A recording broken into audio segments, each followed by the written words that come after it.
Puntahan natin si Sims Construction, Sally. Sabi mo, ikaw ay nagwi-withdraw ng, sa Malolos, Bulacan, Land Bank.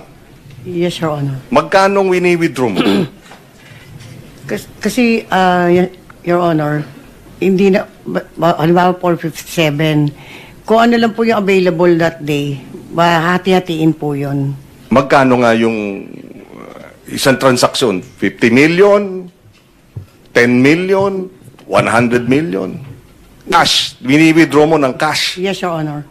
Ano po may withdrawal po 457 457 million. Pumayag yung bank manager sa 457 million cash. Wala kayong cheque? Checking account ba yun? Cash po yun, Your Honor. Na-request ko po. Paano pumayag yung bank manager na i-release yung 457 million cash? Ano naman po sa land bank naman po yun at Your Honor.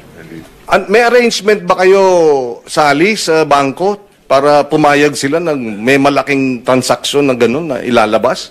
Hindi po, Please come forward, ma'am. Yun sa land bank. Your Honor, papaalam naman po ako sa kanila. Mawa na po, may withdrawal po akong ganon. So, hindi naman po agad-agad yun ibibigay. May mga araw po yun na sasabihin na kasi kinukuha pa daw po nila sa ibang... Kaya nga. Opo. Pero pangkaraniwan, yun yung pinakamalaki. 457 million isang araw. Teka po. I-recall ko lang po ulit sa... O ano ang pangkaraniwan? Tanong ko po sa abogado. 50, 70 million? Mga minsan po kasi kalahati, minsan 200. Million? Opo. Ganun ba ang patakaran? You can have 457 million pesos cash released as a bank on a single day, and wala ba, di ba red flag na yan? Di ba dapat nire-report na yan? We want to know if the banks are complicit in this the illegal transactions using government funding. Your land bank, di ba? Yes.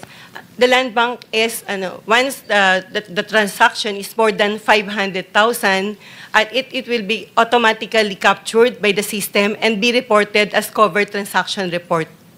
And it's automated po once it is over 500,000. That's all you do? At first, that is what we Yeah, are that's the law, doing. but Yes. that's all you do. Wala ba kayong know your customer?